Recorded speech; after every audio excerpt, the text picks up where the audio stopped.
Good evening students. अब हम start करेंगे आज क्वेश्चन नंबर 10। हमने क्वेश्चन नंबर 9 तक कर लिए थे। अब हम क्वेश्चन नंबर 10 स्टार्ट कर रहे हैं। टेंथ क्वेश्चन देखिए क्या है। One angle of a triangle is the sum of the other two. एक एंगल जो ट्राइंगल का है वो बाकी दो एंगल के सम के इक्वल है। If the ratio of the other two angles is 2:3, find the angles. अगर दो एंगल्स का रेशियो हमें दिया गया 2:3, दो एंगल्स का रेशियो हमें 2:3 दिया गया और एक जो एंगल है वो उन दोनों एंगल का सम है, तो हमें एंगल्स फाइंड आउट करना है। तो देखिए यहाँ पर हमने जो रेशियो हमें दिया गया वो कितना दिया गया 2:3। तो यहाँ हमने फर्स्ट एंगल को क्या ले लिया 2x, क्योंकि रेशियो में कितना दिया गया था 2:3। तो हमने फर्स्ट एंगल को लिया 2x, सेकंड एंगल हमारे पास हो गया 3x और थर्ड एंगल हमें क्या दिया गया सम ऑफ द अदर टू। इन दोनों एंगल्स का सम दिया गया है, तो यहाँ पर हमने इसको क्या ले लिया इन दोनों का सम, मतलब 2x + 3x। तो ये थर्ड एंगल हमारे पास क्या बन गया 5x। अब हमें एंगल्स फाइंड आउट करने हैं और हमें ये बात पता है कि ट्राइंगल के तीनों एंगल का सम कितना होता है 180 डिग्री होता है। We know that the sum of all the angles of a triangle is 180 degree. क्या होता है इसका एंगल का सम 180 डिग्री। तो यहाँ पर हम क्या कर देंगे तीनों एंगल्स का सम कर देंगे 2x, 3x एंड 5x का। तो 2x + 3x + 5x is equal to 180 degree. यहाँ से हम जब इसको सोल्व करेंगे तो x की वैल्यू हमारे पास कितनी आ जाएगी 18 डिग्री। x की वैल्यू कितनी आ गई 18 डिग्री। तो इसका मतलब हमारा जो फर्स्ट एंगल आएगा वो कितना आ जाएगा 18 × 2 36 डिग्री। सेकेंड एंगल हमारे पास कितना आ जाएगा 18 × 3 54 डिग्री एंड थर्ड एंगल हमारे पास कितना आ जाएगा 18 × 5 90 डिग्री। तो ये हमारे पास हो जाएंगे तीनों एंगल्स। फर्स्ट एंगल तो हमने ले लिया 2x, क्योंकि 2:3 दिया गया था तो 2x, सेकेंड एंगल हो गया 3x और थर्ड एंगल इन दोनों का सम दिया गया था तो ये हो गया 5x। तीनों का सम 180 डिग्री के इक्वल होता है। यहाँ से हमने x की वैल्यू फाइंड आउट कर दी और उसके बाद हमने एंगल्स फाइंड आउट कर दिए। नेक्स्ट हमारे पास दिया गया क्वेश्चन नंबर 11। क्वेश्चन 11 में दिया है divide 2400 into 2 parts such that 11% of the first part equals 13% of the second part. हमें क्या दिया गया, हमें 2400 को 2 पार्ट्स में डिवाइड करना है। और डिवाइड कैसे करना है कि 11% ऑफ द फर्स्ट पार्ट का जो 11% होगा वो इक्वल होगा 13% ऑफ द सेकंड पार्ट के 13% के। तो यहाँ पर हम पहले फर्स्ट पार्ट और सेकंड पार्ट अज्यूम करके चलते हैं। देखिए फर्स्ट पार्ट हमने क्या ले लिया x, हमें किसके पार्ट्स करने हैं 2400 के पार्ट्स करने हैं। किसके पार्ट्स करने हैं 2400 के 2 पार्ट्स करने हैं। तो हमने फर्स्ट पार्ट उसका क्या ले लिया x ले लिया, तो सेकंड पार्ट उसका कितना आ जाएगा 2400 - x। अगर हमें 5 के 2 पार्ट्स करने हैं और 5 का एक पार्ट कितना हो गया 2 हो गया, तो सेकंड पार्ट कितना आएगा 3 आएगा। मतलब 5 में से हमने 2 को माइनस कर दिया तो ये हमारे पास सेकंड पार्ट आ गया। तो सेम एज इट इज़ हमने यहाँ पर किया 2400 के हमें 2 पार्ट्स करने हैं। तो हमने फर्स्ट पार्ट कितना ले लिया x, तो सेकंड पार्ट हमारे पास आ जाएगा 2400 - x। तो ये आ गया हमारा सेकंड पार्ट। अब क्वेश्चन की कंडीशन के अकॉर्डिंग देखिए क्या दिया गया था 11% ऑफ द फर्स्ट पार्ट, तो 11% ऑफ फर्स्ट पार्ट हमारे पास कितना है x, तो 11% of x is equal to 13% of second part. ये दिया गया है क्वेश्चन की कंडीशन में। क्या दिया गया है 11% of the first part equals 13% of the second part.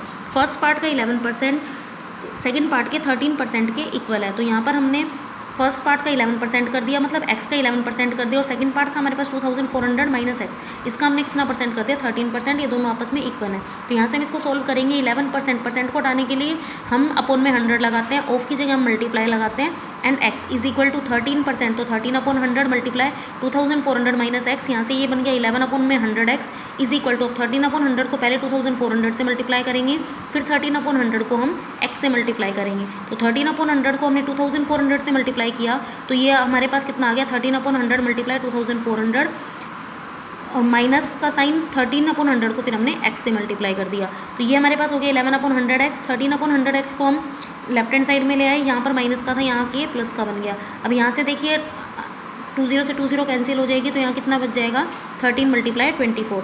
यहाँ से हमने इसका एलसीएम ले लिया, तो हमारे पास कितना आ गया 100, क्योंकि एलसीएम और डिनोमिनेटर सेम है तो नोमिनेटर एज इट इज़ हम ऐड कर देंगे। तो 11x + 13x upon 100 is equal to 312। ये इन दोनों को मल्टीप्लाई किया तो हमारा आंसर कितना आ गया 312। यहाँ से इनको ऐड कर दिया, ये इसके इक्वल हो गया 312 के। फिर हम 100 को, ये यहाँ पर डिनोमिनेटर में था इस साइड आएगा तो नोमिनेटर में मल्टीप्लाई में आ गया, तो 312 को 100 से मल्टीप्लाई किया तो बन गया 31,200। x की वैल्यू हमारे पास कितनी आ जाएगी 31,200 डिवाइडेड बाई 24 और हमारे पास जो x की वैल्यू आएगी वो कितनी आएगी 1,300। x की वैल्यू कितनी आ गई 1,300।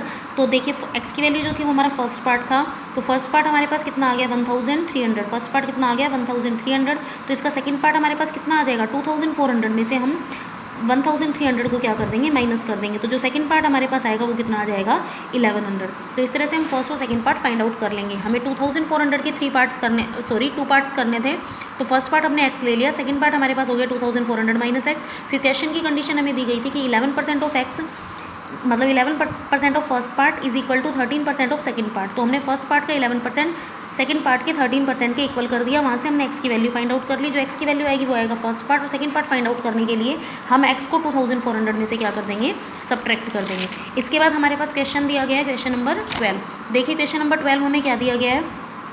क्वेश्चन नंबर 12 में दिया गया on dividing ₹200 between A and B such that twice of A's share is less than 3 times B's share by 200 find B share. इसमें क्या दिया गया है, हमें 200 को ए और बी में डिवाइड करना है। ₹200 को हमें किस में डिवाइड करना है, ए एंड बी दोनों में डिवाइड करना है।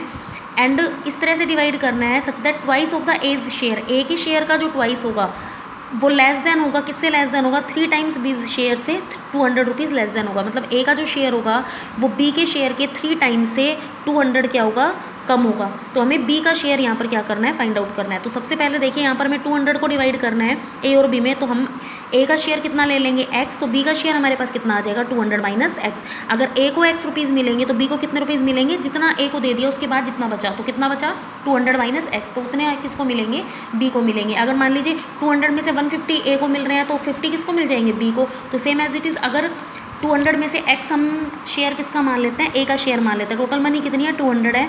अगर ए का शेयर हमारे पास कितना है, एक्स है, तो बी का शेयर कितना बन जाएगा, 200 माइनस एक्स। उसके बाद क्वेश्चन की कंडीशन में क्या दिया गया है, देखिए क्वेश्चन में दिया गया है ए और बी में हमें इस तरह से डिवाइड करना है such that twice of A's share, A के शेयर का ट्वाइस, तो ए के शेयर का हमने क्या कर दिया, ट्वाइस कर दिया। ए का शेयर का क्या था, ट्वाइस, तो 2x is less than 3 times the bees share, B के शेयर के 3 टाइम्स, तो बी का शेयर का हमने क्या कर दिया, 3 टाइम्स कर दिया।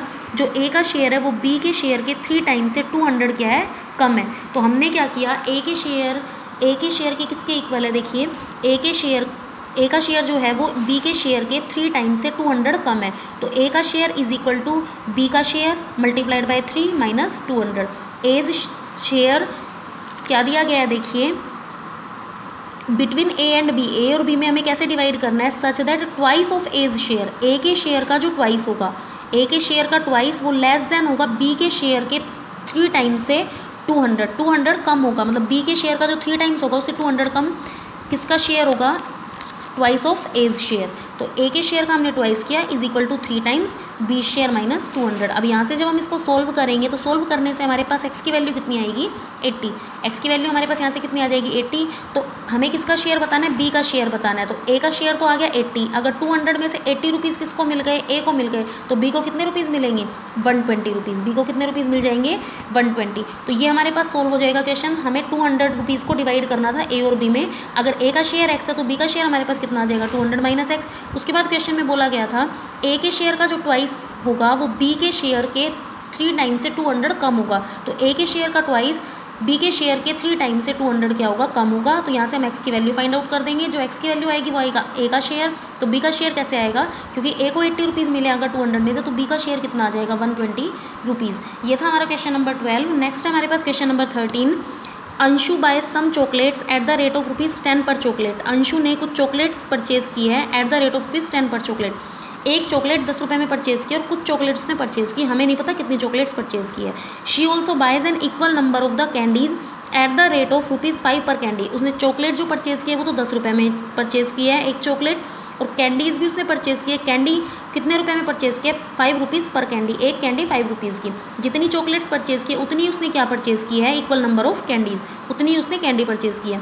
She makes a 20% profit on the chocolates. Chocolate पर तो उसको कितने % का प्रॉफिट होता है, 20% का, and 8% profit on the candies, और कैंडी पर कितने % का प्रॉफिट होता है, 8% का। At the end of the day all the chocolates and the candies are sold out and her profit is ₹240। End of the day, day के end में सारी चॉकलेट्स और सारी कैंडीज़ क्या हो जाती है, सेल हो जाती है। मतलब जितनी भी कैंडी उसने परचेज़ की थी और जितनी भी चॉकलेट्स परचेज़ की थी वो सभी क्या हो जाती है, सेल हो जाती हैं। एंड हर प्रॉफिट इज़ ₹240, और उसका जो प्रॉफिट है वो कितने रुपीज़ है, 240 रुपीज़ है। Find the number of the chocolates purchased. हमें बताना है उसने कितनी नंबर ऑफ चॉकलेट्स परचेज़ की। क्या दिया गया है, अंशु ने कुछ चॉकलेट परचेज़ किए हैं और कुछ कैंडीज़ परचेज़ की है। चॉकलेट जो परचेज़ की है वो 10 रुपीज़ पर चॉकलेट परचेज़ की है। कैंडीज़ जो परचेज़ की है वो 5 रुपीज़ पर कैंडी परचेज़ किया है। चॉकलेट पर उसको प्रॉफिट होता है 20% का, और कैंडीज़ पर कितना प्रॉफिट होता है, 8% का। दोनों का प्रॉफिट मिला के उसको कितना प्रॉफिट हो जाता है, 240 का। At the end of the day find the number of the chocolates purchased, कितना ही चॉकलेट्स उसने परचेज की हमें वो फाइंड आउट करना है। तो जो हमें फाइंड आउट करना होता है उसको हम एक्स मानते हैं, तो यहाँ पर नंबर ऑफ चॉकलेट्स जो उसने परचेज की उसको हम क्या ले लेंगे, एक्स ले लेंगे। तो let the number of chocolates purchase by Anshu, Anshu ने जो चॉकलेट्स परचेज की उसको हमने क्या ले लिया, एक्स ले लिया। अब देखिए एक चॉकलेट की कॉस्ट कितनी दी गई है 10, तो उसने कितनी चॉकलेट्स परचेज की, एक्स चॉकलेट परचेज किया, तो एक्स चॉकलेट की कॉस्ट कितनी आ जाएगी 10x। अगर एक चॉकलेट की कॉस्ट हमारे पास कितनी है 10 रुपीज़, तो एक्स चॉकलेट्स की कॉस्ट कितनी आ जाएगी ₹10x। जितनी उसने चॉकलेट परचेज़ की उतनी उसने क्या परचेज़ की, कैंडी, तो कैंडी भी उसने कितनी परचेज़ की, एक्स। तो number of the candies purchased by Anshu is equal to x, x candies उसने परचेज़ की। एक कैंडी की कॉस्ट हमें कितनी दे रखी है 5 रुपीज़, तो एक्स कैंडीज़ की कॉस्ट कितनी आ जाएगी ₹5x, 5 को एक्स से मल्टीप्लाई कर देंगे। जैसा हम करते थे कि अगर एक कैंडी की कॉस्ट 5 रुपये है तो अगर 10 कैंडी की हमें फाइंड आउट करनी होती है तो हम क्या करते, 5 को 10 से मल्टीप्लाई कर देते हैं। यहाँ पर क्योंकि हमें एक्स कैंडीज़ की फाइंड आउट करनी है तो हमने 5 को किससे मल्टीप्लाई कर दिया, एक्स से मल्टीप्लाई कर दिया, तो ये हमारे पास हो जाएगा 5x।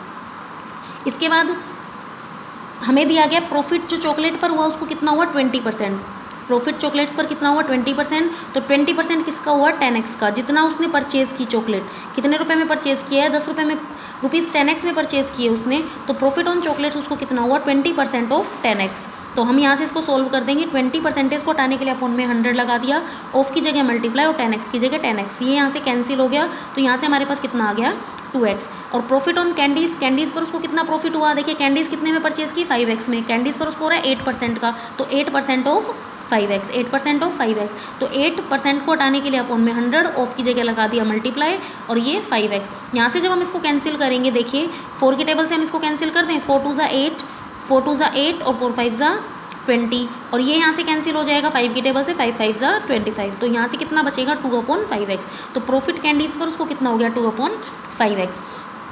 अब देखिए पहले इसी को फिर से समझते हैं एक बार, क्या दिया गया था, नंबर ऑफ चॉकलेट्स परचेज़ कितनी की है अंशु ने, हमें वो बताना है, तो हमने उसको क्या मान लिया, एक्स मान लिया कि उसने नंबर ऑफ चॉकलेट्स परचेज़ की एक्स, तो जितनी उसने चॉकलेट परचेज़ की उतनी उसने कैंडी परचेज़ की, ये भी हमें क्वेश्चन में दिया गया। तो चॉकलेट्स उसने एक्स परचेज़ किया तो कैंडी भी कितनी परचेज़ की है एक्स। अब एक चॉकलेट कितने रुपये में परचेज़ किया 10 रुपीज़ में, तो एक्स चॉकलेट कितने रुपये में परचेज़ करेगी 10x में।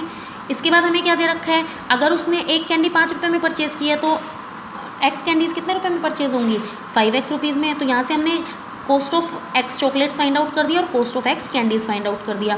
फिर हमें प्रॉफिट दिया गया था, प्रॉफिट चॉकलेट्स पर कितना दिया गया था 20% और कैंडीज़ पर दिया गया था 8%। तो चॉकलेट्स पर प्रॉफिट था 20% और कैंडीज़ पर कितना था 8%। तो यहाँ पर हमने 20% किसका कर दिया 10x का, क्योंकि चॉकलेट्स पर कितना है 20%, तो 20% ऑफ 10x एंड कैंडीज़ पर हमारे पास कितना है 8%, तो 8% ऑफ 5x। जितना कैंडीज़ जितने रुपये में परचेज़ की और चॉकलेट जितने रुपये में परचेज़ की, तो 20% of 10x and 8% of 5x। तो यहाँ से जब 20% ऑफ 10x को सोल्व किया तो ये तो कितना आ गया 2x, और 8% ऑफ 5x को सोल्व किया तो ये कितना आ गया हमारे पास 2/5x। और टोटल प्रॉफिट देखिए क्वेश्चन में क्या दिया गया है, टोटल प्रॉफिट जो उसको होता है, टोटल प्रॉफिट है उसका 240, उसका प्रॉफिट कितना है 240। तो प्रॉफिट किस किस पर हुआ है, उसको चॉकलेट पर हुआ है और कैंडी पर हुआ है, तो दोनों को अगर हम ऐड कर देंगे तो वो किसके इक्वल आएगा 240 के इक्वल आएगा। तो इसलिए हमने क्या किया, देखिए टोटल प्रॉफिट है ₹240 और प्रॉफिट उसको किस पर हुआ है चॉकलेट पर प्रॉफिट हुआ है और उसे प्रॉफिट किस पर हुआ है कैंडीज़ पर। तो profit on chocolates plus profit on candies को हमने क्या कर दिया ऐड कर दिया। तो प्रॉफिट ऑन चॉकलेट कितना हुआ था हमारे पास